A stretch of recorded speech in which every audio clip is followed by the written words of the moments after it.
Hello and welcome to the news on the hour as brought to you from the Anglican Cable Network Nigeria, ACNN Television. I am Rachel Ibuni. President Muhammadu Buhari's minister-designate and 2019 governorship candidate of the All Progressive Congress, APC, in Abia State, Dr. Uche Oga, has dissolved all previous appointments under him with immediate effect. This was contained in a press release issued to newsmen by Great Imo Jonathan, his senior special advisor and media and publicity. According to the part of the press release, he informed the general public that all previous appointments under Dr. Uchechukwu Samson Oga are hereby dissolved and that any further information in this regard will be communicated as stipulated by rules of engagement under his new rule. Recall that Dr. Oga's name was among the 43 ministerial nominees list forwarded to the Nigeria Senate by President Muhammadu Buhari. He was screened and confirmed as minister-designate by the Senate following his presentation to the National Assembly. The Islamic movement in Nigeria, ACNN, otherwise known as Shiite, has provided the reason behind Sheikh Ibrahim Zakzaki's sudden return from India. The group said the decision to leave India was because of al-Zakzaki's refusal to succumb to imposition of medical treatment by the Nigeria security forces in collaboration with their India colleagues. It was reported earlier that following lack of breakthrough in the impasse that ensued in the treatment in New Delhi of Zakzaki, he made a sudden return to the country. The ACNN said it was completely unhappy with the development, adding that there was no way their leader will have trusted the Nigeria government.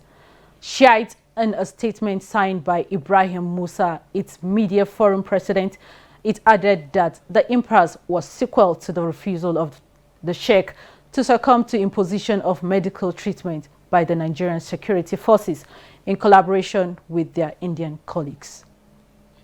The secretary to the state government of Zamfara State, Alhaji Bala Bello, has said that the state government is introducing new measures to improve internally generated revenue. Bello, while receiving officials from the State Vehicle Investigation Office, VIO, who paid him a courtesy visit in Gusau, urged the VIO to brace up for the huge role it will play in the efforts to improve the northwestern states' revenue base. A statement by the press secretary to the SSG, Malam Idris Salisu, quoted Bello as saying that the measure became necessary because of the low revenue yields in previous years. He assured the VIO of the state government's readiness to improve its work to enable the outfit contribute more input to the state. The state's chief VIO, Ibrahim Yusuf, said that the team was in the SSG office to congratulate him over his appointment and to draw his attention to various challenges confronting the unit. Yusuf appealed to the state government to rehabilitate the VIO headquarters and equip it with modern facilities to ensure more efficiency. He identified the challenges to include the lack of accommodation for staff, porous office complex that had made it difficult to detain vehicles within the premises, lack of patrol vehicles, among others. The VIO chief also urged the state government to establish a motor vehicles administration agency as directed by the federal government to ease its activities. The Central Bank of Nigeria, CBN, says it has released guidelines for the disbursement of lower denominations of the Naira through microfinance banks across the country. The bank's Director, Corporate Communications Department, Mr. Isaac Okorafor, made this known in a statement in Abuja. Okorafor said this development was contained in a circular issued by the Director, Currency Operations Department of the bank, Mrs. Patricia Eleje, in Abuja. He explained that the circular indicated that all microfinance banks must have a composite risk rating of above average in the most recent risk-based supervision targets examination before they were considered for the scheme. He explained that the measure was to ensure that only microfinance banks with good corporate governance practices took part. According to him, microfinance banks are to maintain a register of amounts received from the CBN through their correspondent commercial banks. Okorafor said the microfinance bank must also maintain another register of the beneficiaries of the lower denomination notes, as well as ensure that withdrawal teller slips contain breakdown of the denomination of the currency to customers with accounts. Over 6,000 Nigerians are being investigated for various crimes by South African police. Nigeria's High Commissioner to South Africa, Ambassador Kabir Bala, has revealed. Bala disclosed this in an interview with Channels Television. The crimes range from drug-related offenses to murder, fraud, and armed robbery. The statistics, he said, is from the South African Police Service. The diplomat, however, explained that the accused persons, whether Nigerians or other nationals, have the right to fair trial before being convicted, if found guilty in line with the laws. His remark followed a meeting of the heads of Nigerians' two missions in South Africa with the country's police minister Becky Sele and top police officials in Pretoria on the country's crime statistics as it is related to Nigeria's citizens. Bala, who was accompanied by the Consul General Godwin Adama to the meeting, said the figures were quite shocking. The Executive Vice President of China National Offshore Oil Corporation, Mr. Lu Yanji, said the company has invested over $16 billion in Nigeria's oil industry and described the country as one of its largest investment destinations. Lu spoke at a meeting with the Group Managing Director of the Nigeria National Petroleum Corporation, Malam Mele Kyari, in Abuja. Lu called for NNPC support in securing the investments, adding that there was need for both national oil corporations to work closely together. He disclosed that CNOOC currently produces 800,000 barrels per day worldwide, with a target to hit 1.2 million barrels per day, adding that Nigeria was one of the targeted places to actualize the target. The Offshore Oil Corporation started business in Nigeria in 2005. It currently has interest in oil mining lease, 130 in partnership with NNPC, Total and Petrobras. Kyari said strategic partnership and new investments in the upstream petroleum sector are essential for it to actualize the nation's crude oil reserves and 3 million barrels per day oil production target by 2023. The GMD said there was need to improve the nation's revenue profile through new investments in the petroleum sector. Coming up after the break, Bishop Ernest launches appeal to help restore historic Cathedral Church building in Mauritius. Please stay tuned.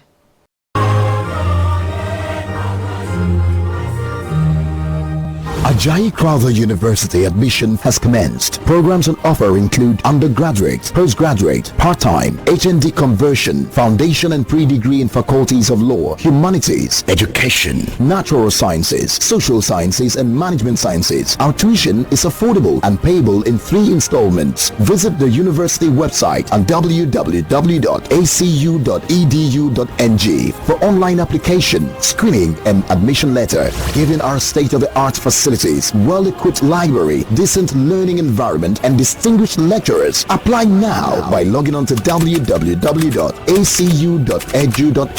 For details, call 0814-592-0637. Ajayi Crowther University, raising godly intellectuals.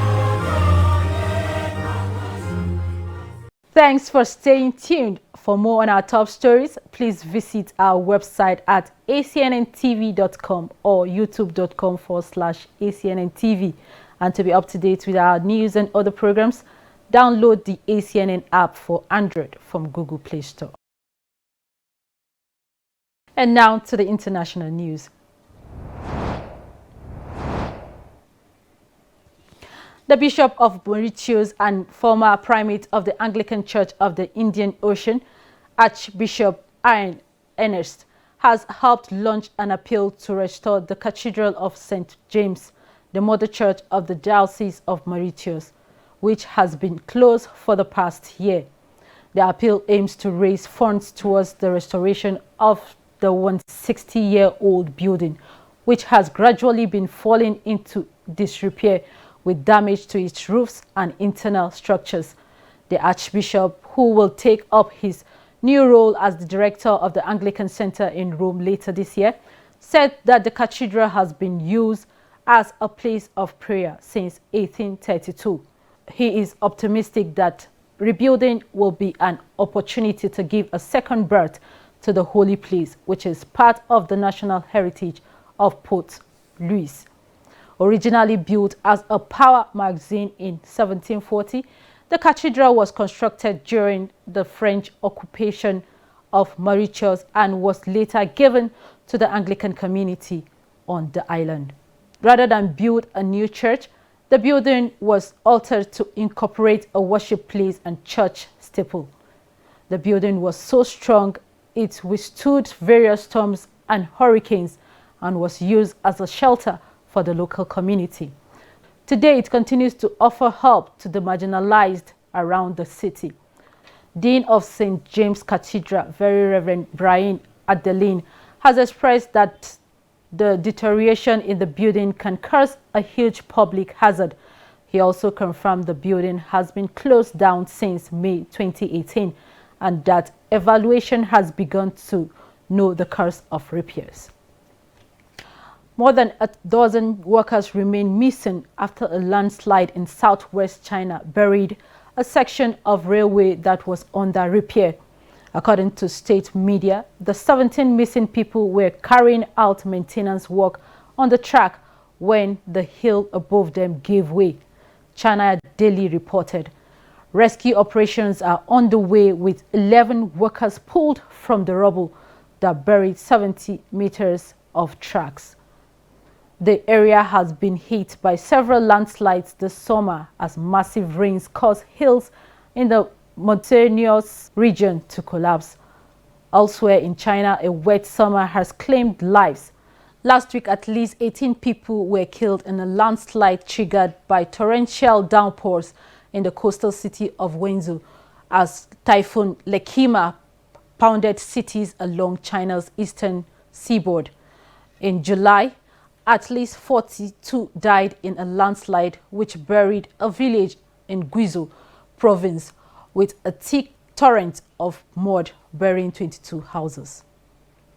Hong Kong's pro-democracy movement faces a major test this weekend as it tries to muster another huge crowd following criticisms over a recent violent airport protest and as concerns mount over Beijing's next move, saying millions of pro-democracy protesters have taken to the streets over the past 10 weeks. The likelihood of renewed clashes remain high as Hong Kong maintains freedoms unknown on the authoritarian mainland under a 50-year deal that came into effect when the former colony was handed back to China by Britain in 1997. Report says the hardcore protesters blocked passengers from boarding flights at the city's airport and later assaulted two men they accused of being Chinese spies. Charts showing Hong Kong protesters' gender, age, education, socio-economic status and their primary motives to join the protest. The 10 weeks of protests have plunged the international finance hub into crisis, with the communist mainland taking an increasingly hardline tone, including labeling the more violent protesters' actions terrorist. The incident in Hong Kong won't be a repeat of the June 4th political incident in 1989, insisting that the country now had more sophisticated approaches. Liverpool has allowed defender Dejan Lovren to move to Roma in a £23 million deal, according to Calcio Mercato. Lovren is close to completing the deal that will see him leave Anfield after being demoted to the Reds' fourth-choice centre-back. Jurgen Klopp has placed Virgil van Dijk, Joe Gomez and Joel Matip firmly ahead of Lovren in his pecking order at Anfield. According to the Italian publication, the two clubs have almost concluded an agreement worth up to £23 million when add-ons are included.